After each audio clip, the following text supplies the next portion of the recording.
in the previous Daniel Bible study, we could come up to chapter 5 verse 24. ఇంతకుముందు వారంలో మనతో ధ్యానించుకున్నప్పుడు 5వ అధ్యాయం 24 వచనం వరకు మనం ధ్యానించుకున్నాం. So we will see a very brief revision of chapter 5 up to 24, 15 to 24. ఇక 5వ అధ్యాయం 15 నుంచి 24 వరకు క్లుప్తంగా ఒకసారి మనం మరొకసారి ధ్యానించుకుందాం, జ్ఞాపకం చేసుకుందాం. Daniel refused to accept the gift and honor which Belshazzar has promised to give. Belshazzar తనకి ఏదైతే వాగ్దానం చేశాడో ఆ యొక్క బహుమానం కానీ ఆ యొక్క ఘనత కానీ తీసుకోవడానికి దాని మీద తిరస్కరించాడు. If he can read and interpret what was written on the wall, he promised it, he will give that reward and gifts. ఆ గోడ మీద రాసిన దానికి అర్థం చెప్పినట్టయితే ఈ బహుమానం ఇస్తానని మరి బెల్షస్సర్ వాగ్దానం చేశాడు. Daniel very clearly told, I don't want your gift, keep that with you. అయితే దానియేలు చాలా స్పష్టంగా దాన్ని తిరస్కరించాడు, నీతోనే ఉంచుకొని బహుమానాన్ని అని చెప్పాడు. But I will read for you. అయితే నీ కోసం అయితే నేను తప్పగా చదివి చెప్తాను అన్నాడు. He said. And next two verses from 18 to 21, that is the history of Nebuchadnezzar. He is reminding Belshazzar what has happened to his grandfather. Very clearly he is explaining to him. 18 నుంచి 21 వరకు మరి యొక్క Belshazzar యొక్క తాత అయిన నెబుకద్నెజర్కి ఏం జరిగిందో ఆ చరిత్రను ఒకసారి జ్ఞాపకం చేస్తూ వచ్చడానికి. And last he told in verse 22, you know all this thing, you knew all this. In verse 22 it is written. 22వ వచనంలో బెల్షస్సర్ ఇదంతా కూడా నీకు తెలుసు అని కూడా చెప్పాడు. Having known all what has happened to Belshazzar, his grandfather, yet he did the sin of profaning the vessels of the house of God. తన తాతగారికి జరిగిందంతా కూడా ఎరిగి ఉండి కూడా మరి అతను దేవుని యొక్క మందిరంలో ఉపకరణాలన్నీ కూడా వాటిని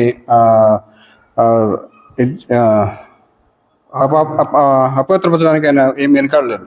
That we have seen very clearly, that is called presumptuous sin. Knowing things wrong, cross the line. That is presumptuous sin. మరి తెలిసి ఉండి కూడా ఆ గీత దాటం అనేది అది ముందుగానే అతను ఆలోచించిన తర్వాత నిర్ణయించుకున్నది. So that is a very dangerous thing, and Lord is taking action against him. అది చాలా ప్రమాదకరమైంది. దాని అందరూ చెప్తున్నా మరి దేవుడు కూడా దాని గురించి సరైన అతను చర్య తీసుకుంటున్నాడు. And Daniel reproved Belshazzar, you knew all these things, yet you did not glorify the God of heaven. మరి బెల్షస్సర్ని దాన్ని గద్దిస్తున్నాడు, నీకంతా తెలిసిండు కూడా మరి ఆ యొక్క పరలోకం దేవుని నువ్వు గణపరచలేదు అని చెప్పాడు. Because of this your action, hand has been sent from God. నీవు చేసిన ఈ పనిని బట్టే దేవుని సన్నిధి నుంచి ఒక చెయ్యి పంపబడింది. So we already saw this, the hand sent from God, the fingers wrote on the wall. మరి అక్కడ దేవుని దగ్గర నుంచి పంపబడిన చెయ్యి అక్కడ గోడ మీద రాసినట్టుగా మనం చూస్తున్నాం. This everybody knows, even Sunday school children also know that written on the wall. What is written on the wall? Sunday school పిల్లలు కూడా తెలుసు మరి అక్కడ గోడ మీద ఏం రాశారు అనేది. So we will see that is there up to verse 24. Now we will see verse 25 onwards. Chapter 5 from 25 onwards we will see. 24 వరకు అది జరిగింది. ఇప్పుడు 25 నుంచి మనం ధ్యానించుకుందాం. Verse 25 I'll read. And this is the writing that was written, Mene mene tekel uparsin. ఈ వాక్యభావం అనగా mini అనగా దేవుడిని ప్రత్యక్షంలో లెక్క చూసి దాన్ని ముగించాను. టెకెల్ అనగా ఆయన నేను త్రాసులో తోచుకొని తక్కువ కనబడుతుంది. Mene mene tekel uparsin. That is that verse written, not separate.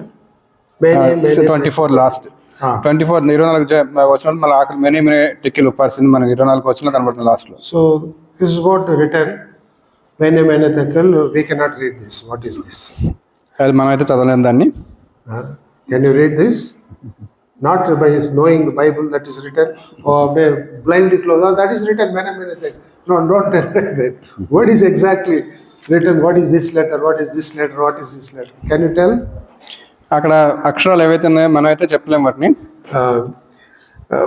Already Queen told in chapter 5 verse 12, Daniel will tell all the hard things, hard sentences, he will explain. Queen has given the certificate about Daniel in verse 12. 12వ వచనంలో రాణి మరి దానియేలు అనే శ్రేష్టమైన బుద్ధి గల వ్యక్తి ఉన్నాడు, అతను వీటన్నిటికీ మరి తప్పక మరి ఆ, ఆ, అర్థం చెప్పగలడు అని ఆమె చెప్పింది దానియేలు గురించి. Here, wise man could not read it. ఇక్కడ మరి ఆ యొక్క ఆ దేశంలో ఉన్న ఆ యొక్క తెలివి గల వారు లేవత వారు దాన్ని చదవలేకపోయారు. Other astrologers, soothsayers, wise men, Chaldeans, these all people they were called, they could not read it. ఆ కల్దీల్లో ఉన్న ఆ యొక్క మరి తెలివి గలవారు కానీ అస్ట్రాలజర్స్ అంటే మరి ఖగోళ శాస్త్రం చేసి చెప్పేవారు కానీ వారందరూ కూడా దాన్ని చదవలేకపోయారు. Daniel could read that. అయితే దానియేలు చదవగలిగాడు. Maybe the Lord has revealed to him, or he is already know about this. దేవుడు దాన్ని బయలుపరిచుండొచ్చు, లేదా దానియేలుకి అప్పటికే తెలిసి ఉండొచ్చు దాని గురించి. What is this? This is English, because we all, many of us can read English. Now read English. What is this?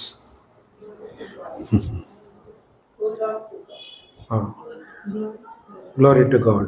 Very few people can read. This is old English script. Medieval, English మరి పాత కాలంలో రాయబడిన letters ఇవి. 1700 years and all those. They wrote English like this.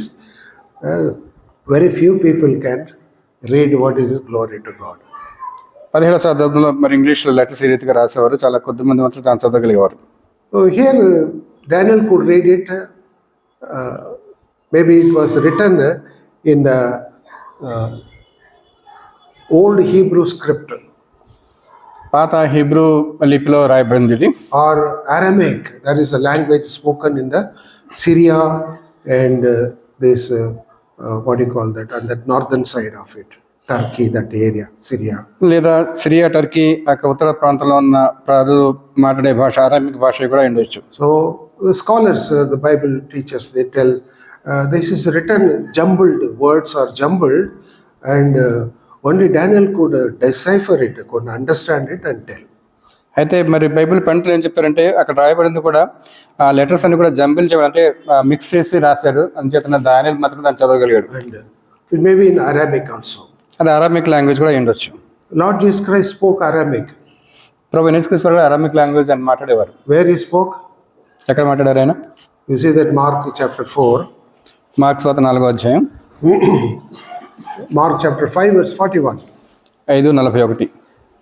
ఈ చిన్నదాన్ని చేపట్టి తల్లి తాకుని జ్ఞానంతో చెప్పాను, ఆ మాటను చిన్నదానా లేమని నీతో చెప్పుచున్నానని అర్థం. See here he told certain word other people could not understand, and somebody, Marcus, translated it.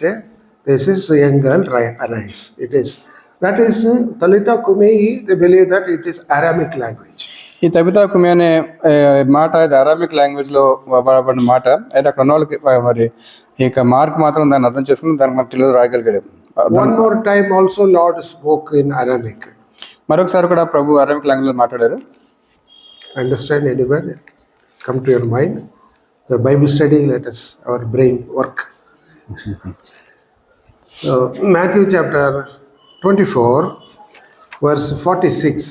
మత్తయి 24:46 వచనం. అయితే ఇప్పుడే నాకు దాసుడు 24:46. యజమానుడు వచ్చినప్పుడు 24. Same brother. No, no? 25. Sorry, 27. I'm sorry, 27. 27:46. 27:46. ఇంచుమించు 3 గంటలప్పుడు యేసు ఏలి ఏలి రామా సబక్తాని అని బిగ్గరగా కేక వేశాను. ఆ మాటకు నా దేవా నన్ను ఎందుకు చేయించుకొని అర్థం. The people who were there around the cross, they did not understand. They thought Eli is calling Eli. They thought it's written there also. శిలువ చుట్టూ ఎవరైతే ఉన్నారో వారికి ఇది అర్థం కాలేదు, బహుశా ఏలీని పిలుస్తున్నాడేమో అనుకున్నారు. Hey, Eli, Eli, lama sabachthani. That sabachthani word is Aramic word. సబక్త అనే మాట అది అరామిక్ లాంగ్వేజ్ లో వాడబడే మాట. That is, they have given the meaning also. Lord, why you forsaken me? That is in Aramic language. అక్కడ మన తెలుగులో అర్థం కూడా రాయబడింది, ప్రభా నా చెయ్యి ఎందుకు విడిచావని. అయితే అది ఒరిజినల్ గా అరామిక్ లాంగ్వేజ్ అది. So we can understand this may be in old script of Hebrew or Aramic. It may be written which the Babylonian people could not read it. బహుశా మరి ఇది కూడా అది అరామిక్ లాంగ్వేజ్ ఉండొచ్చు, లేదా ఇంకా ఏదైనా లాంగ్వేజ్ ఉండొచ్చు. అయితే ఇక్కడ బైబిలోన్స్ వాళ్ళు ఎవరైతే జ్ఞానులు ఉన్నారో దాన్ని చదవలేకపోయారు వాళ్ళు. So in Telugu it is verse 24, Mene Mene Tekal Uparsana, it is written, isn't it? 24 మనం చూస్తున్నాం మెనీ మెనీ టెక్కిల్ ఉపాసిస్ అని. So Mene Mene is repeated twice, isn't it?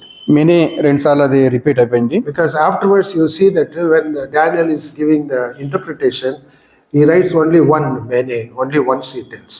అయితే దాన్ని అర్థం చెప్పినప్పుడు మరి మెనీ అనే మాట ఒకసారి చెప్తాడు ఆయన. In verse 26 you see that it's written only Mene. Mene means this is only. 26వ వచనం మనం చూస్తాం మెనీ అంటే ఇది అర్థం అని. That he is not telling Mene Mene means this is the meaning. He is not telling twice. 25వ వచనం మనం చూస్తున్నాం ఒకసారి చెప్తున్నాడు మెనీ అన్నమాట. Here in this verse 25 or in Telugu 24 laws, twice it is repeated Mene Mene. 24వ వచనంలో many many 2 సార్లు రాశారు. అయితే 25వ వచనంలో ఒకసారి రాయబడింది. Why it is written 2 times? ఎందుకు 2 సార్లు రాశారు అక్కడ? Whenever there's something is spoken by God or given by God 2 times, it is to affirm that it has come from God. ఏదైనా మాట మరి 2 సార్లు మరి రిపీట్ చేయబడినప్పుడు అది ఖచ్చితంగా దేవుని నుంచి వచ్చింది అని మరి ఖచ్చితంగా చెప్పడానికి. See, for example, ఉదాహరణకి when king of Egypt, Pharaoh dreamed, it was doubled or twice, same different dreaming, same meaning. It happened 2 times, doubled. Pharaoh Egypt రాజు ఫరో కలకన్నప్పుడు మరి 2 సార్లు రెండు వివిధ అర్థాలు వచ్చేట్టుగా 2 సార్లు అర్థం వచ్చేట్టుగా 2 సార్లు చెప్పబడింది అక్కడ.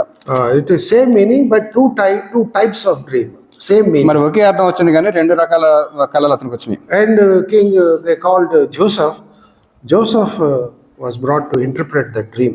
యోసేపును పిలిచారు ఆ కళకి అర్థం చెప్పడానికి. And Joseph told, this is from God, that is why it has been doubled, he said.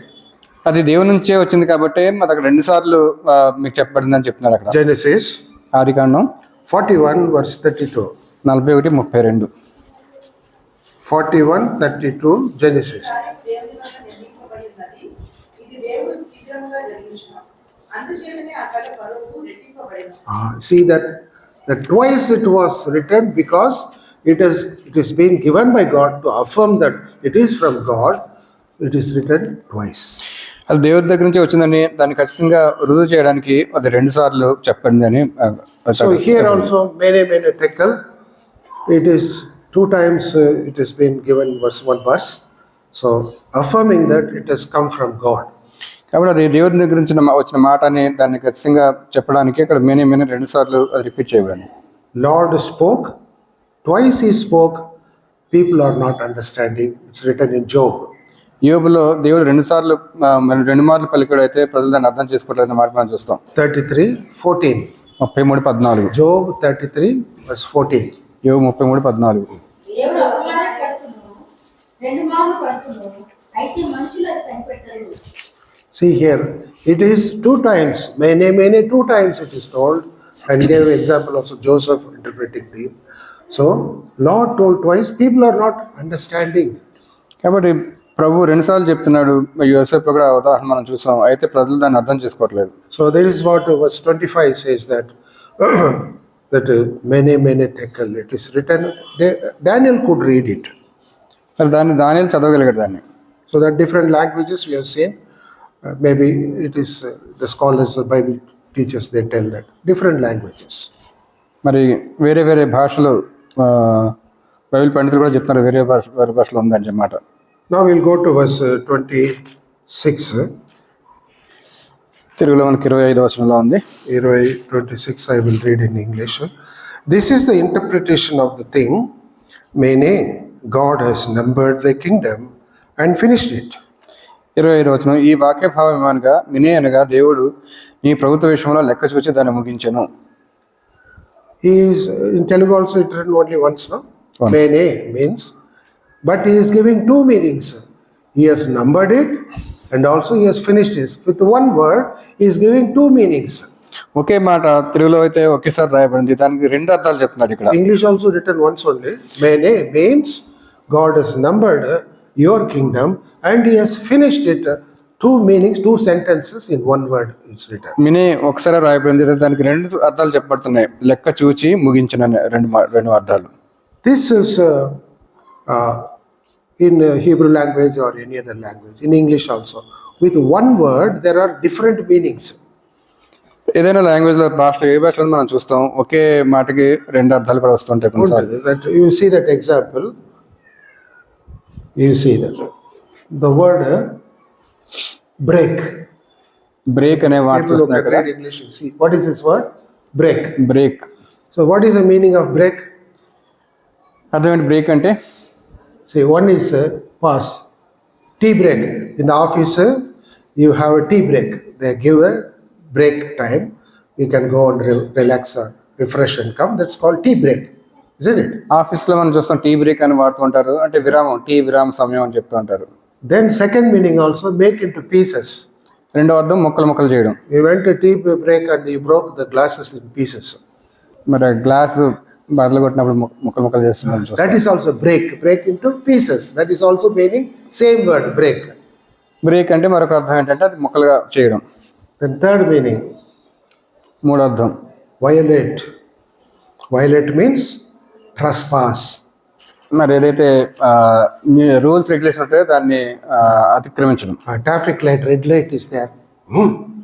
Cross and go. That's violating the traffic rule, isn't it? Rules మరి అతిక్రమించడం, That is also called breaking. You are breaking the law, breaking the rule. అది కూడా break అనే మాట వాడతారు. You see, now with one word, I only gave three meanings. There are many meanings are there. So here, the example I am giving, like that mene, that word, having a different meanings, like this break, the word, having different meaning, like that mene also having different meaning. ఈ break అనే మాటకి మూడు అర్థాలు చూస్తాం, అదే రీతిగా మెనే అనే మాట కూడా ఇక్కడ రెండు అర్థాలు కనబడుతున్నాయి. So here, the Lord, it's written, Daniel is telling, mene means Lord has numbered your kingdom, and second meaning for the mene is He has finished it. ఒక అర్థం మెనే అంటే ప్రభుత్వ విషయంలో లెక్క చూచాడు దేవుడు, రెండవ అర్థం దాన్ని ముగించాడు కూడా అని. And this means that the time of the captivity of the Jewish people coming to an end. దాని అర్థం మరి యూదులు యొక్క బందీలుగా ఉండే సమయం కూడా అది ముగింపు ఆసన్నమైందని. Jeremiah already wrote in his prophecy that after 70 years, I will raise my servant Cyrus. He will release you. They will come and build the house of God again. It's written. ఇర్మియా దాని గురించి ముందుగానే ప్రవచించాడు, నా దాసులైన కోరిష్ నేను ప్రేరేపిస్తాను, అతడు వచ్చి నా దేవాలయాన్ని తిరిగి కడతాడన్నమాట. So Lord has numbered his days. His days are numbered, or your kingdom is going to come to an end. మరి నీ యొక్క రాజ్యం, నీ ప్రభుత్వం అది ముగింపు వచ్చింది అని చెప్తున్నాడు. And we know that in the first Bible, second chapter, when we read, we saw the dream of Nebuchadnezzar. రెండో అధ్యాయంలో మనం చూస్తాం, నెబుకద్నెజరు వచ్చిన కల గురించి మనం చూస్తాం. We saw the head is made of gold.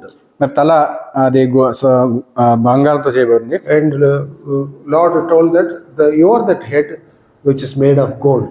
ఆ యొక్క బంగారంతో చేయబడిన ఆ యొక్క తల నిన్నే సూచిస్తుంది అని చెప్పాడు. Now the time of golden era, golden time coming to an end.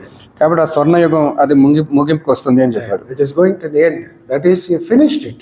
దేవుడు దాన్ని ముగించాడు అంటున్నాడు. It is up to that head. The time has come here. The time of this head, the golden period of Babylonian empire coming to an end. కాబట్టి బబులోను యొక్క సామ్రాజ్యం golden బంగారు సరస్సుకి ఏదైతే చూపడుతుందో దాని యొక్క ముగింపు వచ్చింది అని. So Jeremiah told 70 years captivity. It is in Jeremiah chapter 25. ఇర్మియా 25 అధ్యాయంలో మరి ఇర్మియా దాని గురించి ప్రవచించాడు ముందుగానే, ఆ యొక్క బందీగా ఉండడం 70 సంవత్సరాల్లో ముగిస్తుందని. 11 and 12 you read. ఈ దేశమంతయు పాడుగాను నిర్జనముగాను ఉండును. ఈ జనులు 70 సంవత్సరాలు బబులోను రాజులకు దాసులుగా ఉండును. యెహోవా వాక్కు ఇదే. 70 సంవత్సరాలు గడిచిన తర్వాత వారి దోషమును బట్టి నేను బబులోను రాజును ఆ జనులను కల్దీయుల దేశమును శిక్షింతును. ఆ దేశం ఎప్పుడు పాడుగా నుండి నియమితును. Already told by Lord through Jeremiah, 70 years is there for Jewish people captivity. మరి ఇర్మియా ద్వారా ముందుగానే దేవుడు చెప్పి ఉన్నాడు, ఆ యొక్క యూదుల యొక్క దాసత్వం అనేది బబులోన్ దేశంలో 70 సంవత్సరాలకు ముగుస్తుందని. Afterwards, I will punish Babylon. ఆ తర్వాత బబులోన్ నేను శిక్షిస్తాను అన్నాడు ఆయన. That is what happening now. అది ఇప్పుడు జరుగుతుంది. For that Belshazzar, he said, he has numbered your days. Now you are numbered, and it's finished also. కాబట్టి నీ యొక్క దినాలు అది లెక్క చూచాడు, ముగించాడు కూడా దేవుడు అని చెప్తున్నాడు. And you see that how the Lord is bringing an end to one kingdom.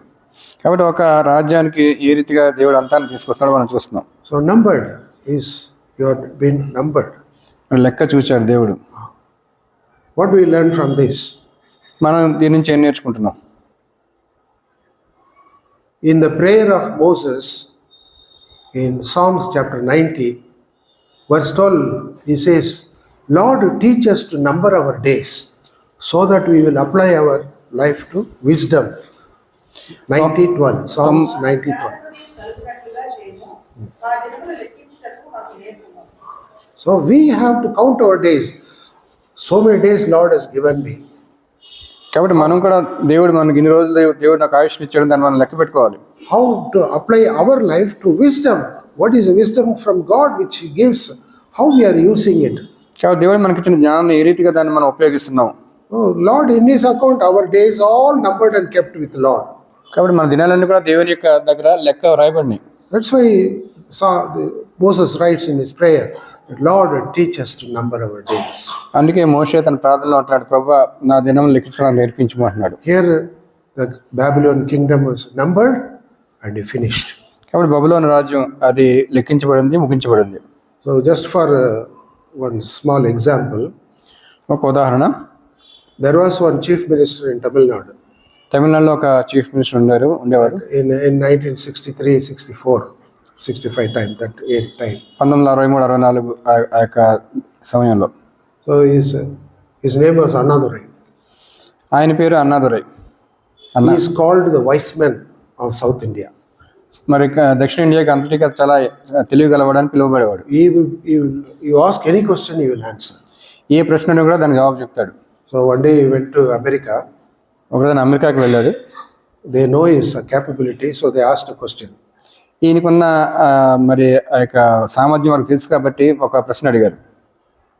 You tell me 100 words, there should not be ABC in that word. 100 words, tell, he told. They asked another. మరి 100 మాటలు నాకు చెప్పు, దాంట్లో ఏబిసిడీలు ఉండకూడదు చెప్పారు. చెప్తారా? He immediately told. వెంటనే చెప్పాడు ఆయన. How? He told, count 1 to 3 up to 100. 1 2 3 100 వరకు కౌంట్ చేయండి అని చెప్పాడు. If you count, you will not find ABC in that 1 to 100. కాబట్టి అవి కౌంట్ చేసినప్పుడు దానిలో ఏబిసిడీలు కనబడవు. That shows his wisdom. He is called wise man of South India. He is very wise person. కాబట్టి అందుకే ఆయన మరి దక్షిణ దేశానికి అంతటికి మరి చాలా జ్ఞానవంతులని చెప్పేవారు. So one day his opponent in the party, he came to him. ఒకరోజు ఆయనకి ఆపోజిట్ లో ఉన్న లీడర్ ఆయన దగ్గరికి వచ్చాడు. I said, Annadurai, your days are numbered, he told. Annadurai నీ యొక్క మరి దినాలు లెక్కింప He is a chief minister, no? Your days are numbered, he told. నీ దినాలు లెక్కింపబడ్డాయని చెప్పాడు. Immediately Annadurai told, my steps are measured, he told. వెంటనే అన్నదారు అన్నాడు, నా యొక్క అడుగులు కూడా లెక్కింపడ్డాయి అన్నాడు. No, I measured means I know what I am taking steps. Measurement, it's correct steps I am taking. నేను నా అడుగులు నేను లెక్క పెట్టుకుంటాను, కరెక్ట్గా నేను లెక్క పెట్టుకుంటానని చెప్పాడు. See, for the numbered, he has taken the correct steps. He said, my steps are measured, he said. వెంటనే ఆయన మరి జవాబు చెప్పింది అంటే నా అడుగులు కూడా నేను లెక్క పెట్టుకుంటున్నానని చెప్పాడు. That is the wisdom. అదే ఆయనకున్న తెలివి. Moses also writing in Psalms 90 that, Lord, help us to number our days so that we will apply our life, our heart to the wisdom. కాబట్టి అందుకే మోషే కూడా ప్రార్థిస్తున్నాడు, నా దినాలు లెక్కించడానికి నాకు నేర్పించు, తద్వారా నువ్వు ఇచ్చే జ్ఞానాన్ని నేను సరైన రీతిలో ఉపయోగిస్తాను అంటాడు. So we must have wisdom. కాబట్టి మనకి ఆ జ్ఞానం కలిగి ఉండాలి. We'll go to verse 27. 27వ వచనం, 26 తెలుగులో. The meaning, tekel, thou art weighed in the balance and art found wanting. 26వ వచనం, టెకెల్ అనగా ఆయన నిన్ను త్రాసులో తోచగా నీవు తక్కువగా కనబడుతీవి. It is called balance. Balance, see, people when you buy any commodity, any item which can be measured or weight, they will put it in the balance. Here the weight 1 kg, 2 kg, half kg like that. and here they will put, or anywhere they put whatever measure like rice or sugar, or they by weight they will measure. ఇవి మనకు అందరికీ తెలిసిందే. ఇది మరి ఈ రోజుల్లో ఇది వాడటం లేదు. త్రాసు అనేవాళ్ళం అప్పుడు, ఇప్పుడైతే ఇది వాడటం లేదు. Nowadays all digital. Pan is there, they'll set 0 and put what we people don't know, no. They will put the fan just below that pan, in the fan under the pan. So what happens? Fan కింద పెడతారు. Digital balance ఏదో ఉంటుంది. It will give pressure, the reading will go. You buy 1 kg means it will be only 900 grams, 100 grams less only. ఆ fan గాలికి అది త్రాసు కిందకి వెళ్ళిపోతుంది. మరి మన 200 గ్రాములు అది 100 గ్రాములు వస్తుంది. You will see there only, you will not see up. Kada? మనం కిందే చూస్తాం, రీడింగ్ చూస్తాం, కానీ పైన ఫ్యాన్ ఉందని But here it's called taras, no? In Telugu taras is there, taras. So this is everybody can see that is it equal when something is put, is it equal or not? They will see that. కాబట్టి దానిలో దేనన్నా మరి తూచే ముందు అవి రెండు equal గా ఉండేలా చూస్తారు ముందు. That shows justice. When Lord told you have been weighed, means justice on the taras. He has kept it on the balance and he has been weighed. కాబట్టి నిన్న ఆయన తీర్పు తీర్చాడు. బ్యాలెన్స్ లో నువ్వు పెట్టినప్పుడు ఆయన తక్కువ కనపడ్డావు, దీని గురించి తీర్పు తీర్చబడిందని చెప్తున్నాడు. You have been weighed. Weighed means found weight. కాబట్టి నువ్వు తక్కువ, ఆయన నేను తోచినప్పుడు నువ్వు తక్కువగా కనపడ్డావు అని చెప్తున్నాడు. That's called justice. అది తీర్పు తీర్చడం. అది You see, in the judiciary, in the court, the judge will be there, and there is a statue with that taras, that balance scale, weighing balance is there. మనం కోర్టులో కూడా మనం చూస్తూ ఉంటాం. జడ్జి ముందు ఒక స్టాచ్యూ, ఒక విగ్రహం ఉంటుంది, దాని చేతిలో ఒక త్రాసు ఉంటుంది. So that shows that we are going to give only justice. What is right only we will give. That is a symbol of justice. అదేం చూపిస్తుంది అంటే మేము సరైన న్యాయమైన తీర్పు ఇస్తామని చూపిస్తుంది. Here also in verse 27, tekel means you have been weighed in the balance, found wanting, less. It has been less than what is to be there. కాబట్టి టెకెల్ అనగా త్రాసులో నువ్వు తూచినప్పుడు నువ్వు ఎంతగా ఉండాలో దానికంటే తక్కువగా కనబడ్డావు అని చెప్తున్నాడు. Who has weighed it? ఎవరు దాన్ని తూచారు? Lord Jesus, our God. He has weighed Belshazzar, and he weighed him and is found wanting, lacking something. దేవుడే ప్రభువే మరి నేను త్రాసులో తూచినప్పుడు నువ్వు తక్కువగా కనబడ్డావు అని చెప్తున్నాడు. See, when Belshazzar made the honor of God and the vessels of God, took it very light. What is that? Like that, took it very light. మరి మందిరంలో ఉపకరణాలన్నీ కూడా ఆయన ఉపయోగించిన బెల్షస్సారు చాలా తేలిగ్గా దాన్ని తీసుకున్నాడు. Here he is found light. See how God is dealing with him. అయితే ఏదైతే తేలిగ్గా తీసుకున్నాడో ఇక్కడ మరి ఆ త్రాసులో దేవుని యొక్క రత్నం తేలిగ్గా కనబడుతుంది. When he was weighed in the balance, you are found wanting. కాబట్టి త్రాసులో నేను తోచగా నువ్వు తక్కువగా కనబడ్డావు. Lacking many things, you are lacking. అనేక విషయాలు నీలో లేమిగా ఉన్నాయని చెప్తున్నాడు. Lord will always weigh. దేవుడు ఎప్పుడూ త్రాసులో తూస్తాడు మనల్ని. There are many. He will weigh the ways of man. It is written. He will weigh the ways. He will. మన మార్గాలు కూడా ఆయన తూస్తాడు అన్నమాట. You see that it is written in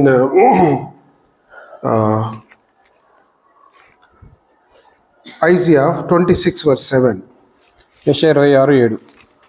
26, and that weighing is not there in Telugu. Some other word is there. నీతిమంతుల మార్గము సమముగా ఉండదు.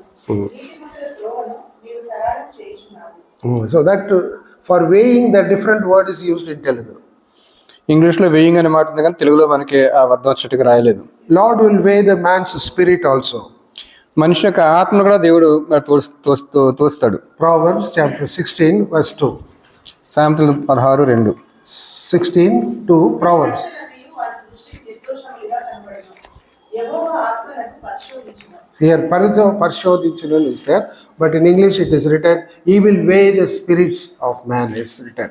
తెలుగులో పరిశోధించిన మాట ఉంది, అయితే ఇంగ్లీష్లో మరి ఆయన త్రాసులో తోస్తాడు అనే మాట కూడా ఉంది. So the third word, 1 Samuel chapter 2 verse 3, there taras is there, word is coming. 1 Samuel chapter 2 verse 3. మొదటి సమయాలు 2:3. యెహోవా అనంత జ్ఞాని దేవుడు. ఆయనే క్రియలను పరీక్షించువాడు. ఇకను అంత గర్వముగా మాట్లాడుకుడి. గర్వము మాటలు నీ నోట రానికుడి. 1 Samuel chapter 2 verse 3. పరీక్షించాలి. అక్కడ కూడా పరిశీలి. Right here. Okay. This is the meaning that Lord will weigh it, our spirit, our ways, our actions, everything Lord will see that. మన క్రియలు, మన మార్గాలు, మన ఆత్మని అన్నింటిని కూడా దేవుడు మరి త్రాసులో చూస్తాడు. That's what Lord did for Belshazzar, because his time has come. If Lord weighed him and found wanting, less lacking things. అదే బెల్షస్సర్ విషయంలో జరిగింది. అతని సమయం వచ్చింది, దేవుడు త్రాసులో చూసినప్పుడు అతడు మరి తక్కువగా కనబడ్డాడు. It is the time that the golden age should go and the next kingdom should come, that is the silver has to come. కాబట్టి స్వర్ణయుగం అది సమాప్తం అయిపోయి మరి సిల్వర్ యుగం అది రావాలి అక్కడ. And ఆ we సమయం know that this, after the gold we saw that it's the chest and the two arms that is made of silver. కాబట్టి అక్కడ మనం చూస్తున్నాం, ఆ స్వర్ణయుగం అయిన తర్వాత అక్కడ ఛాతీ రెండు చేతులు కూడా అక్కడ సిల్వర్తో చేయబడినగా మనం చూస్తున్నాం. So he was found lacking, so Lord is going to remove him. కాబట్టి అతనిలో లేమి ఉంది కాబట్టి ప్రభు అతన్ని మరి తీసివేశాడు. That is the meaning of word tekel. Tickle అంటే అర్థం అది. And verse 28, 27 వచనం తెలుగులో 28, Peres, thy kingdom is divided and given to the Medes and Persians. 27 వచనం, ఫెరెస్ అనగా నీ రాజ్యం నీ యొద్ద నుండి విభాగింపడి మేదీయులకును పారసీయులకును ఇవ్వబడును. In that 24 verse in Telugu, it was written mene tekel. What is written? Uparsin, it is written. Whereas when you come here in 27th verse in Telugu, only what is written? ఫెరెస్. Peres.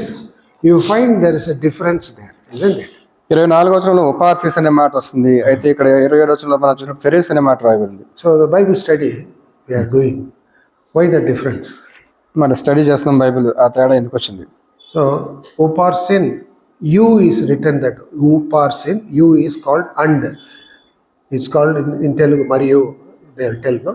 And. That's it, called U. ఉపార్సిస్ అనే మాట రాయబడింది. అక్కడ you అంటే అక్కడ మరియు అనే మాట అర్థం వస్తుంది. And that's the meaning. And you they added there. Parsin is Parsin is the plural word. అది ఒక బహువచనం అది. Plural word. Whereas in verse 26, 27 end, only Peres only it is written. మరి 27 వచనంలో ఫెరెస్ మాత్రం రాయబడింది. See, there is a Parsin, Peres. There is a difference here. అక్కడ ఫార్సిన్ ఉంది 24 వచనంలో, 27లో ఫెరెస్ అని ఉంది. Peres means here it is singular. ఫెరెస్ అంటే అది ఏకవచనం. Singular word called Peres. Plural, more than one is called Parsin. ఫెరెస్ అంటే ఒకటే, ఫార్సిన్ అంటే అది రెండు అని అర్థం వస్తుంది. Why yes, ఒకటి కంటే ఎక్కువ అని. So now the meaning of, now you understood why there in that verse Parsin, why it is written Peres, why there is a difference. So we should not get confused, but for that I am telling this. మరి ఇక్కడ ఎందుకు 24లో అది ప్లోరల్లో బహువచనం ఉంది, మరి 27లో సింగులర్గా ఏకవచనంగా ఉంది, ఎందుకనేది ఇక్కడ మనం చూద్దాం. Uparsin, Parsin means, the meaning also is given in the next verse, that Lord has divided that kingdom and given to Medes and Persians. That is the meaning. 27 వచనంలో దాని అర్థం చూస్తున్నా, ఫెరెస్ అనగా నీ రాజ్యం నీ యొద్ద నుండి విభాగింపబడి మాదీయులకును పారసీయులకును ఇవ్వబడును. Thy kingdom is divided, నీ రాజ్యం విభాగింపబడింది and given to Medes and Persians. మాదీయులకు పారసీకులకు ఇవ్వబడింది. So here Peres single means kingdom. ఫెరెస్ అంటే మరి రాజ్యం. Uparsin means divided into Medes and Persian. Mede and Persian are two nations, different nations. ఉపాసన అంటే అది ఇద్దరికి అది విభాగింపడింది, మాదీయులకి పారసీకులకి. That's why there it is written in the plural Uparsin. అందుకే 24 వచనంలో ప్లూరల్లో బహువచనంలో రాయబడింది. When he says that thy kingdom, that one kingdom, that is called Peres. అయితే రాజ్యం అనేది ఒకటే కాబట్టి అక్కడ ఫెరెస్ అనే మాట రాయబడింది. So now you understand what is the difference between Peres and Uparsin. That means kingdom is divided and given to two people, the Medes and Persians. కాబట్టి ఇది ముఖ్యంగా అర్థమవుతుంది. ఉపార్సిన్ ప్లూరల్, ఫెరెస్ సింగులర్. రాజ్యము రెండుగా విభాగింపడి మాదీయులకి పారసీయులకి ఇవ్వబడింది. So Daniel has given the meaning of mene tekel Uparsin. He has given the meaning. కాబట్టి మేనమెటికల్ ఉపార్సిన్ అనే అర్థం దానిని చెప్పాడు అక్కడ. Daniel has just read the judgment of God. కేవలం దేవుని యొక్క తీర్పును మాత్రమే చదివాడు అక్కడ దానియేలు. He cannot change what's God's judgment. He cannot change it. దేవుడు చూసిన తీర్పుని దానిలో అయితే మార్చలేడు దాన్ని. It's written that in Psalms 89:34, Lord says, whatever I goes from my mouth, I will not alter it, Lord says. 89:34 కీర్తన 34లో ప్రభు అంటాడు, నా నోటి నుంచి వచ్చే మాట నేను ఏమాత్రం కూడా మార్చను అంటాడు అక్కడ ఆయన. నా నిబంధనను నేను రద్దుపరచను, నా పెదవుల గుండా బయలువెళ్ళిన మాటలు మార్చను.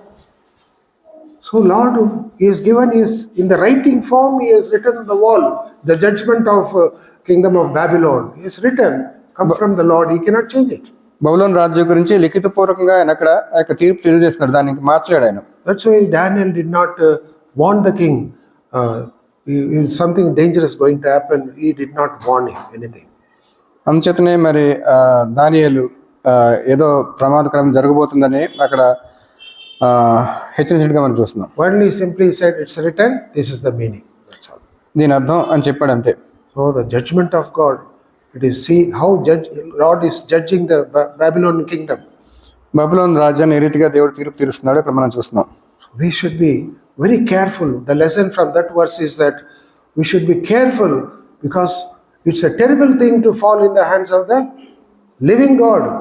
జీవంగల దేవుని చేతిలో పడడం అనేది చాలా ఎంతో ప్రమాదకరమైనది అనేది మనం తెలుసుకోవాలి. Hebrews chapter 10 verse 31.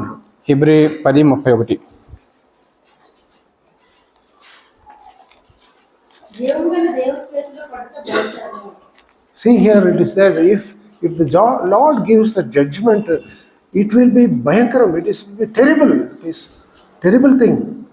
ఇక్కడ దేవుడు తీర్పు ఇచ్చేటంటే అది చాలా చాలా భయంకరమైనది. Oh, we should be very careful. చాలా జాగ్రత్తగా మనం So it ఉండాలి. is written for us that how judgment came to Babylonian kingdom. So we should not get that judgment from God. కాబట్టి బబులోను దేశానికి రాజ్యానికి ఏదైతే మరి ఆయన తీర్పు తీర్చాడో అటువంటి తీర్పు మనకు రాకూడదు అనే భయాన్ని మనం కలిగి ఉండాలి. So now you know the meaning of what is mene tekel uparsen. మినే tickle ఉపార్సన్ అంటే అర్థం ఏంటో మనకి ఇప్పుడు తెలిసింది. You know what is mene. Sometimes you know the meaning also. Now you know in detail what that exactly the meaning. కాబట్టి మినే tickle ఉపార్సన్ అంటే చాలా విపులంగా దాని అర్థం ఏంటనేది మనం ఇప్పుడు నేర్చుకున్నాం. So we'll go to the next verse. తర్వాత వచనం And verse 29. Then commanded Belshazzar, and they clothed Daniel with scarlet and put a chain of gold about his neck and made a proclamation concerning him that he should be the third ruler in the kingdom. ఈరోజు మనకి 28-29 వచనాలు కలిసిన్నాయి. బెల్షస్సరు ఆజ్ఞేయగా వారు దానియేలునకు ఊదా రంగు వస్త్రం తొడిగించి అతని మెడను బంగారపు హారం వేసి ప్రభుత్వం చేయుటలో అతడు 3వ అధికారిని చాటించిరి. We know that verse 17 Daniel refused the reward. Here we believe that he has been forced. Whether you like it or not, you must put on like that. They have commanded, come on, put scarlet, that robe upon him, chain, and proclaim that he is the third ruler of the kingdom. 17వ వచనంలో అయితే దానియేలు దాన్ని తిరస్కరించాడు. అయినప్పటికీ ఇక్కడ 28-29 వచనం మరి బలవంతంగా ఏదైతే మరి రాజు వాగ్దానం చేశాడో దానికి అతను బలవంతంగా ఇచ్చినట్టుగా మనం చూస్తున్నాం. Daniel very clearly told the judgment of God. You are finished. He told. The warrant has come to Belshazzar. Your kingdom gone. Warrant has come. దేవునికి తీర్పుని స్పష్టంగా దానియేలు తెలియజేశాడు. మరి దేవుని నుంచి ఆ యొక్క వారెంట్ మరి బెల్షస్సర్కి వచ్చింది. He is not worried. You see that in the verse, he did not go to God, please help me, Lord forgive me, or anything. He did not approach God. Very strange thing. He called Daniel, he gave the gift. అయితే చాలా వింతైన విషయం ఏంటంటే దానియేలుకి ఆయన వాగ్దానం చేసిన బహుమానాలు ఇచ్చాడు కానీ ఏమాత్రం కూడా దాని గురించి చింతించినట్టు కానీ మనకు కనబట్టలేదు ఇక్కడ. Oh, here Daniel, he has taken that gift, or he has put on that. కాబట్టి దానికి అవి వస్త్రాలు తొడిగించాడు, బంగారు భారం కూడా వేశారు ఆయన మీద. And he proclaimed that you are the third ruler. అంతేకాదు ప్రభుత్వం చేయడంలో అతను 3వ అధికారిని కూడా చాటించారు. So I already told in verse 1, in chapter 5 verse 1, while reading, third ruler. మరి 5వ అధ్యాయం మొదటి వచనంలో మనం చూస్తాం 3వ అధికారి అన్నమాట. 5th chapter he said he ordered, Belshazzar gave the what you call third ruler portion I will give. He promised in the beginning only. మరి ప్రారంభంలోనే మరి 3వ అధికారాన్ని ఇస్తానని చెప్పి మొదలైన అని చెప్పాడు. అది But who is that number 1? Who is the number 2? We have seen. మొదటి వ్యక్తి ఎవరు, 2వ అధికారి ఎవరు మనం చూసాం. Who is number 1? మొదటి అధికారి Nebuchadnezzar's grandfather already died and gone. It is Belshazzar's father, Nabonidus. I told him, Nabonidus. I told, he is the father but he is not there in the Babylon area. He is somewhere else. Belshazzar యొక్క తండ్రి అతను మొదటి అధికారి, అయితే ఇక్కడ అతను బబులోన్లో లేడు, వేరే చోట ఉన్నాడు. So he is number one king. అతను మొదటి రాజు, మొదటి అధికారి. Second one is Belshazzar because he is ruling in the Babylon. రెండవ అధికారి బెల్షస్సర్, అతను బబులోన్లో రాజ్యం చేస్తున్నాడు, ఆయన రెండవ అధికారి. And Daniel is made the third one. That's why it's written you will be made as the third ruler in the kingdom. That means Daniel third. After these two people, Daniel third people. ఆ ఇద్దరు తర్వాత దానియేలుని మూడవ అధికారిగా ఆయన చాటించాడు. So why that king has honored him in spite of danger is waiting there or the day end has come to him? Even then he has honored Daniel. Why? నీ అంతం వచ్చిందని చెప్పిన తర్వాత కూడా మరి బెల్షస్సర్ దానియేలుని ఎంతో ఘనపరిచాడు. ఎందు నిమిత్తం? There also pride we can see that. అక్కడ కూడా అతని గర్వాన్ని మనం చూస్తున్నాం. I have promised, so I must fulfill this. నేను వాగ్దానం చేశాను కాబట్టి దాన్ని నెరవేర్చాలి. Example, ఉదాహరణ, when Herodias' daughter came and danced in front of Herod on his birthday, what happened? Herodias మరి హేరోదు జన్మదినాన్ని వచ్చి ఆయన ముందు నాట్యం ఆడిన తర్వాత ఏం జరిగింది? She asked him, what do you want? He asked, whatever you want, I'll give. What do you want? నీవేం అడిగినా కూడా ఇస్తాను అన్నాడు. And mother already told, ask the head of John the Baptist. మరి తల్లి ఆల్రెడీ చెప్పింది జాన్ బాప్టిస్ట్ యోహాన్ యొక్క మరి తల అడగమని. It's written in Matthew chapter 14 that king was very sorry for that. మత్తయి 14లో మనం చూస్తాం, రాజు అయితే దాని గురించి ఎంతో మరి విచారించాడు. అవి And because of the people who are there with him there, for their sake, he ordered, commanded, go and bring the head of. తను బాధపడినప్పటికీ చుట్టూ ఉన్న వారి నిమిత్తం ఏదో మరి ఆయన వెళ్ళి యొక్క బాప్టిస్ట్ యోహాన్ యొక్క తల తీసుకున్నామని చెప్పాడు. 14, Matthew 14, 8 and 9. తాను చేసిన ప్రమాణం నిమిత్తమును తనతో కూడా భోజనమునకు కూర్చున్న వారి నిమిత్తమును ఈయన ఆజ్ఞాపించి వస్తువులలో పంపి చెరసాలలో యోహాను తల కొట్టించాను. So here you see that because of the people there with him sitting there, for their sake, he told that to bring the head.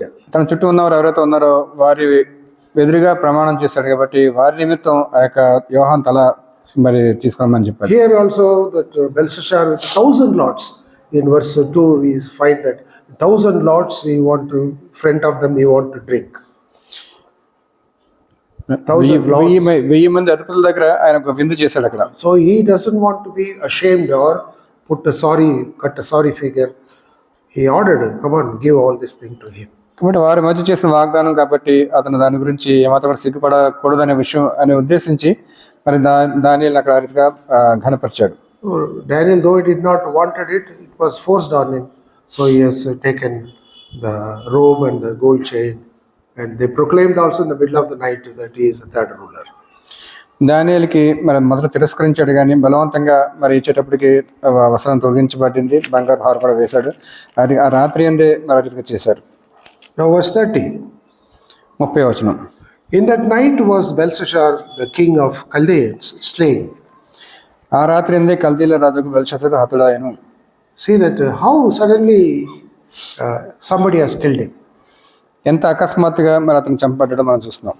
So it is believed, the historians they are writing, చరిత్రకారులు ఏం రాస్తున్నారంటే the Babylon city was surrounded by Euphrates river. బబులోను ఆ యొక్క city చుట్టూ కూడా Euphrates నది ఉంది. So they made Euphrates river all round, and there is a entrance there, only one. మరి అక్కడ ఆ నగరం చుట్టూ యూఫ్రటీస్ నది ఉంది, ఒక పక్క దానిలోకి మరి ఎంట్రన్స్ ఉంది. So what these people who attacked, it is believed that the Cyrus army, the Persian army with the Medes, they are already surrounded and they have drained this water. Drain means they diverted the Euphrates river, diverted. అక్కడ మరి Persia రాజు సైనికులు ముందుగానే వచ్చి plan చేసుకుని అదైతే నదిలో water ఉందో దాన్ని వేరే వైపు దాన్ని మళ్లించారు. And they were already siege around the city. They are siege. That means they are waiting when to attack. అప్పటికే మరి యొక్క నగరాన్ని చుట్టుముట్టి అటాక్ చేయడానికి రెడీగా సిద్ధంగా ఉన్నారు. Where you find that king with 1,000 lords all are drinking there, making merry. అయితే అదే సమయంలో రాజు 1000 మందితో కలిసి విందు చేసుకుని వారు ఎంతో మరి ఆనందంగా ఉన్నారు, సెలబ్రేట్ చేసుకుంటున్నారు. Making revelings. What is revelings? Reveling is called, it is there in Galatians chapter 5. It is written one word. గలతీ 5 Verse 21. గలతీ In 5 the middle it is there. గలతీ 5:21. కృషి నేను వంటి చెప్పిన ప్రకారము ఇటు వాటి చేయవాడు దేవుని రాజ్యము స్వతంత్రించుకోవాలని మీతో స్పష్టంగా చెప్పుచున్నాను. Revelings ఉందా అక్కడ? దేవతలు విబతములు కదా. మస్తతలు అల్లరితో కూడిన ఆట అల్లరితోట ఆటపాటలు, అది అది అన్నమాట. అల్లరితోట ఆటపాటలు, it is going on there in the palace. మరి ఇక్కడ రాజు యొక్క ప్యాలెస్ లో ఇటువంటి అల్లరితో కూడిన ఆటపాటలు జరుగుతున్నాయి. So all the lords, all the generals or the military officers, all are there. 1,000 people means, imagine, all are there in the palace. 1000 మంది అంటే మనం అర్థం చేసుకోవచ్చు. అనేక మంది రాజు యొక్క అధికారులు ఎంతో మంది అందరూ కూడా అక్కడ ఉన్నారు. So all that soldiers also enjoying, maybe drinking also, we don't know. బహుశా సైనికులు కూడా అక్కడే ఉండి వారు కూడా ఎంజాయ్ చేస్తున్నారేమో తాగుతూ. So that day is a very dangerous day because the city became unsafe. మరి చుట్టూ కూడా ఆ యొక్క పట్టణం అది భద్రత లేకుండా అయిపోయింది. Because the 1,000 lords are there in the palace and the soldiers also is there because they are enjoying there. Because boss is not there means how the class teacher is not there. Students, what they will do? They will dance, sing the song, throw things because teacher is not there. So boss is not there. So they all may be enjoying them. స్కూల్లో పిల్లలు కూడా క్లాస్లో టీచర్లకు తెలియదు ఎట్లా enjoy చేస్తారు. ఎట్లా ఇక్కడ కూడా మరి వారి యొక్క అధిపతులు అందరూ కూడా విందులో ఉన్నారు. అప్పుడు సైనికులు కూడా బహుశా వారు కూడా ఎంజాయ్ చేస్తున్నారు. That time they attacked. అటువంటి సమయంలో ఇక్కడ అటాక్ చేశారు Persians. Their attack is already written in the prophecy. ఆ యొక్క ఇది ఈ రీతిగా జరుగుతుందని ముందుగానే ప్రవచింపబడింది కూడా. See, this gate, every day evening they will close it, but that day they did not close it. ఆ గేట్ ఏదైతే ఉందో లోపలికి వెళ్ళడానికి అది ప్రతిరోజు మూసివేయబడుతుంది. అయితే ఆ రోజు దాన్ని మూయలేదు వాళ్ళు. It's written in prophecy. అది ప్రవచన పూర్వకంగా ముందే చెప్పబడింది. You see that Jeremiah, Isaiah 45:1. You read Isaiah 45:1. యెషయా 45:1. 45:1. అతని పక్షమున జలములను జయించుటకు నేను అతని కుడి చేతి పట్టుకొని ఉన్నాను. నేను రాజుల నడికట్టులు విప్పెదను, ద్వారములు అతని ఎదుట వేయబడకుండా తలుపులు తీసెదను అని యెహోవా తాను అభిషేకించిన కోరెషు గురించి సెలవిస్తున్నాడు. So because Cyrus is waiting, he is going to take over the city, and before him the gates will not be closed. Isaiah 45:1. Already Lord written and kept. కోరేష్ అక్కడ మరి సిద్ధంగా ఉన్నాడు ఆ యొక్క సిటీని తను స్వాధీనపరచుకోవడానికి.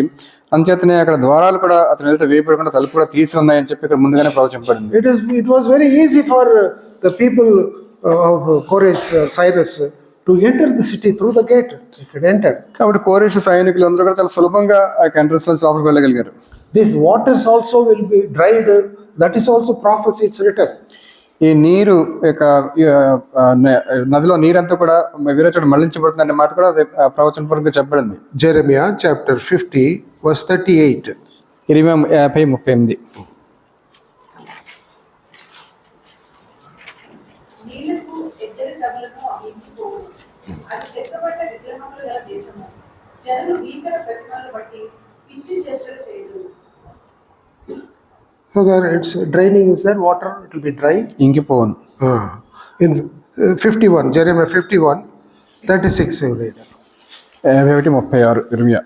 యెహోవా ఇలాగ సెలవిచ్చుచున్నాడు, ఆలకించుము, నీ వ్యాజ్యమును నేను తొలగించుదును, నీ నిమిత్తము నేనే పగ తీర్చుకొనును, దాని సముద్రమును నేను ఎండగట్టుదును, See here, దాని ఓటను ఇంకిపోజేయుదును. here the Samudra means if it is written river around it, I will make it dry, he said. దాన్ని ఇంకిపో చేస్తున్నాను ముందుగానే మరి అక్కడ ప్రవచనం ఉంది. అక్కడ I will punish the Babylonians, Lord is told. బబులోను వారిని నేను శిక్షిస్తానని కూడా ప్రభు చెప్పాడు. Isaiah 21 verse 2. యెషయా 21:2. Isaiah 21 verse 2. వాటిని చూపించిన దర్శనము నాకు అనుగ్రహింపబడినది. మోసము చేయవారు మోసం చేయరు, దోచుకుని వారు దోచుకుంటారు. ఏలాను బయలుదేరుము, మాట్య ఇక్కడి వేయము, వారి Nitturu పంతయు మాటించుచున్నారు. So here the Elam is Persia. Those days, no, Elam was here, Persia land. This area was called Elam. ఈ పెర్షియా ఆ రోజుల్లో దాన్ని ఎలాం అని పిలిచేవారు. So that Elam, Persia, the Cyrus is the Persian king. He is going to occupy that. He is going to attack the Babylon city. It's written, already written. కోరెషు Persia దేశానికి రాజుగా ఉన్నాడు. అతను ఆ యొక్క బబులోన్ రాజ్యాన్ని మరి అటాక్ చేసి దాన్ని స్వాధీనపరచుకోబోతున్నాడు. ముందుగానే రాయబడింది అది. Isaiah, same chapter, 21 verse 9, the punishment, fall of Babylon is written, 9 verse 9. ఇదిగో జతలు జతలుగా రౌతుల దమ్ము వచ్చుచున్నది అని చెప్పాను. బబులోను కూలెను దాని దేవతల విగ్రహములన్నిటినీ ఆయన నేలను పడవేసి ఉన్నాడు. Here the fall of Babylon city is written many years before only. ఎన్నో సంవత్సరాల ముందుగానే బబులోను కూలిపోతుందని మరి ఇక్కడ చెప్పబడింది. So we find that how the Belshazzar was slain here, the same night he was slain, because of these many things, that city was drained and the gate was opened according to Isaiah 45:1, and the people entered, and easy, they're all making fun and party, they went and slain King Belshazzar. 45:1 చెప్పిన రీతిగా ఇక్కడ ద్వారాలను కూడా తీయబడి ఉన్నాయి. మరి Persia సైనికులు చాలా సులభంగా లోపలికి వెళ్ళి అక్కడ రాజ్యాన్ని వారు స్వాధీనపరచుకున్నట్టుగా మనం చూస్తున్నాం. And next last verse 31, and Darius the Median took the kingdom, being about 62 years old. మాదీయుడు దర్యావేషు 62 సంవత్సరముల వాడై సింహాసనం నెక్కెను. Why that word 62 is? He is 62 years old, it's written. ఎందుకు 62 సంవత్సరాల వయసు అని రాయబడింది? That shows that the 70th year is going to come near for the release of Jewish people. మరి యూదులు వారు దాసత్వం నుంచి బందీ నుంచి విడుదల పొందే అక్కడ 70 సంవత్సరాల కాలం ముగుస్తుందని చెప్పడానికి. So to show that he has come to the end, 62 years, another maybe 80 years, that Cyrus will come and he will release the people from Babylon. బహుశా అక్కడ నుంచి ఒక 8 సంవత్సరాలకి కోరెషు వచ్చి అక్కడ యూదుల్ని విడుదల అనుగ్రహిస్తాడన్నమాట చెప్పడానికి. And this Darius, there are 2-3 places Darius the name is coming. దర్యావేషు అన్నమాట 2-3 చోట్ల మనకు వస్తుంది. In Daniel chapter 9 verse 1, it's written, Darius the king, son of Ahasuerus, it's written. 9వ అధ్యాయం 1వ వచనంలో మనం చూస్తాం. నాదీయుడకు అహష్వేరోషు యొక్క కుమారుడైన దర్యావేషు కల్దీల పైన రాజాయను. So here you find that he is the son of Ahasuerus. అతను అహష్వేరోషు కుమారుడు అని ఇక్కడ మనం చూస్తున్నాం. Who is the wife of Ahasuerus? అహష్వేరోషు మరి వైఫ్ ఎవరు, భార్య ఎవరు? Esther. So it's not confirmed that this Darius is the son of Esther. No, it is not written like that, but father's name. So he is the son of Ahasuerus, it's written. మరి ఇక దర్యావేషు అశ్వరేషు కుమారుడు అని రాయబడింది, కానీ అదే మరి ఎస్తేరు కుమారుడు అదైతే మనకు తెలియదు ఇక్కడ. So why the Mede has to come first? Medians. ఎందుకు మాదీయులు ఎందుకు మొదటికి వచ్చారు? Why? Because this Darius, they believe that scholars, they say that he is the father-in-law of Cyrus. ఈ దర్యావేషు కోరెషుకు మామ అని పండితులు చెప్తారు. And he is also old, 62 years.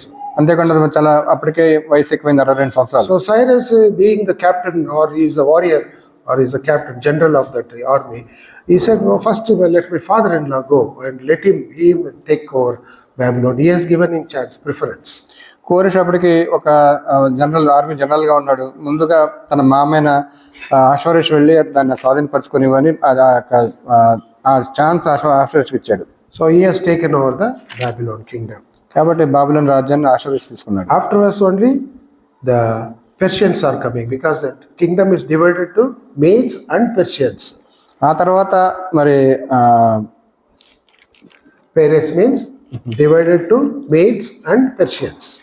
మాదీయులకి Persians divide చెప్పింది, తర్వాత పర్షియన్స్ వచ్చారు. So by seeing all this thing, what we can understand? ఇదంతా చూస్తే మనకి ఏమర్థం అవుతుంది? The step by step Belshazzar, Nebuchadnezzar, then Belshazzar, then judgment, then the kingdom come to an end. What we understand? మొదటి నెబుకద్నెజరు, తర్వాత బెల్షస్సరు, తర్వాత ఆ రాజ్యం అంతం వచ్చింది. దీని గురించి మనకి ఏమర్థం అవుతుంది?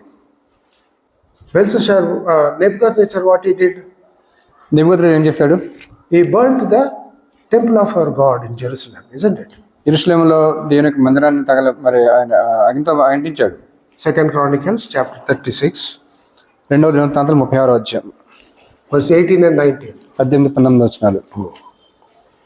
మరియు బబులోను రాజు పెద్దవేమి చిన్నవేమి దేవుని మందిరపు ఉపకరణములన్నిటినీ యెహోవా మందిరపు నిధుల్లోని దిగి రాజు నిధులను దిగి అధిపతుల నిధులను దిగి దొరికిన ద్రవ్యమంతయు బబులోనుకు తీసుకుని పోయిన. అదేగాక కల్దీయులు దేవుని మందిరమును తగులబెట్టి యెరూషలేము ప్రాకారమును పడగొట్టి దాని యొక్క నగరులన్నిటినీ కాల్చివేసిరి. So what Nebuchadnezzar and his army has done? They brought the vessels, stolen the vessel and burnt the house of God. They burnt. నెబుకద్నెజరు అతని సైనికులందరూ కూడా మరి మా దేవుని మందిరంలో ఉన్న ఉపకరణాలు తీసుకెళ్లిపోయారు. అంతేకాకుండా మందిరాన్ని వారు కాల్చివేశారు. Now what Belshazzar has done? మరి బెల్షస్సర్ ఏం చేశాడు? We all seen in chapter 5 years in verse 3. Chapter 5 verse 3. He and his princes, his wives, concubines drank in the cup of the temple of God.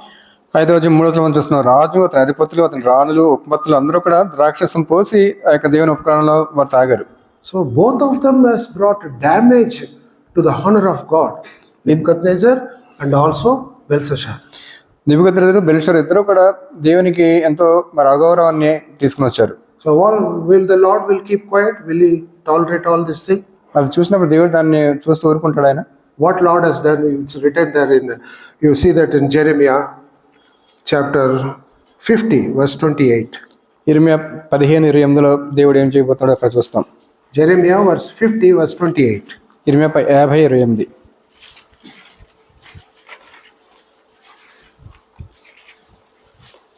ఆలకించుకుని పారిపోయే బబులోను దేశంలో నుండి తప్పించుకొని వచ్చుతున్న వారి శబ్దము వినవచ్చు. మన దేవునికి యెహోవా చెయ్యి ప్రతీకార సమాచారము తన ఆలయం విషయమై ఆయన చెయ్యి ప్రతీకార సమాచారము సియోనులో ప్రకటించి వారు వచ్చుతున్నారు. See, what is that? Pratikaram. What is that in English? We call it revenge. Lord is taking revenge for his temple. It's written for the house of God. It's written. తన మందిరం విషయమై చెప్పిన దానికి ప్రతీకారాన్ని దేవుడు తీర్చుకుంటున్నాడు ఇక్కడ. How? Nebuchadnezzar is gone. Belshazzar is gone. It is because of this. Jeremiah chapter 50 verse 38 that he is the vengeance of the Lord for his temple. It is written. యెషయా 50:28 ప్రకారం మరి ఆ యొక్క దేవుడు తన మందిరం పట్ల చేసిన దానికి ప్రతీకారం తీర్చుకుంటున్నాడు. They repeated in Jeremiah 51:11 also it's repeated. 51:11 కూడా మరోసారి రాయబడింది అదే మాట. 51:11 Jeremiah. బాణములు చిట్లివేయుడి, కేడములు పట్టుకొనుడి. బబులోను నశింపజేయుటకు యెహోవా ఆలోచించుచున్నాడు. ఆదీన రాజుల మనసును దాని మీదికి రేపుచున్నాడు. అది యెహోవా చేయు ప్రతిదండన. See తన here. మందిరమును గూర్చి ఆయన చేయు ప్రతిదండన. Tana mandiram, that is for his house. How our God is so jealous for his house. ఈ రీతిగా దేవుడు తన మందిరం పట్ల ఎంత రోషం కలిగిన దేవుడుగా ఉన్నాడు మనం చూస్తున్నాం. He has taken vengeance on the Babylonian kingdom because they burned the temple, they disrespected the temple vessels. మరి దేవుని మందిరాన్ని తగలబెట్టారు వాళ్ళు. అంతేకాకుండా ఆ యొక్క ఉపకరణాలన్నింటినీ అంతా వారు అగౌరవపరిచారు. దాన్ని బట్టి దేవుడు ప్రతిదండన చేస్తున్నారు వాడికి. The lesson we learn is that our God is a jealous God. దీని నుంచి మనం నేర్చుకున్న పాఠం, మన దేవుడు ఎంతో రోషం కలిగిన దేవుడు. Exodus chapter 34 verse 14. నిర్గమకాండం 34:14. 34:14. ఏలయనగా పేరుకు దేవునికి నమస్కారం చేయవద్దు.